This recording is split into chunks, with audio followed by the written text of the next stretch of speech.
Não sou padre nem pastor, apenas estudo a Bíblia com inteligência artificial para sempre te trazer uma visão imparcial. E aí, na paz? Hoje a gente vai falar aqui dos capítulos 7 e 8 de Jó.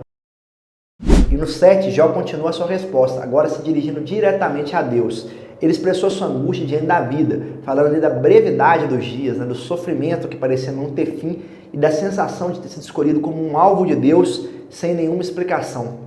Jó sentiu como se a sua vida fosse uma carga pesada e inútil.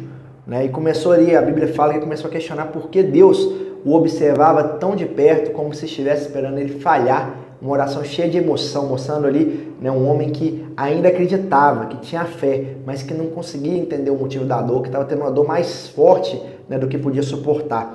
E no capítulo 8 entra um outro amigo, Bildade, ele entra na história e ele diz que Deus jamais rejeitaria o justo, e que se os filhos de Jó morreram, deve ter sido por causa do pecado deles.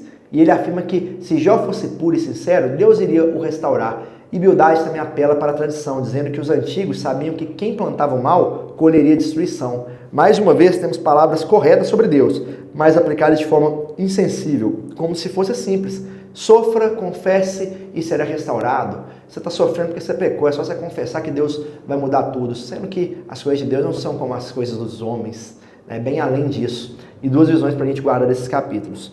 Número 1, a fé verdadeira resiste mesmo sem explicações. Jó mostra que ter fé não é entender tudo, é continuar falando com Deus, mesmo no meio da dor, mesmo sem até achar que aquilo era justo, continuou buscando a Deus. E 2, a religião sem empatia machuca mais do que ajuda. Bildade usa frases corretas para apontar culpa e não para consolar. A gente precisa aprender a falar a verdade, mas só que com amor e não com condenação, porque a ele é que cabe a condenação, não a nós. E por fim, vamos orar?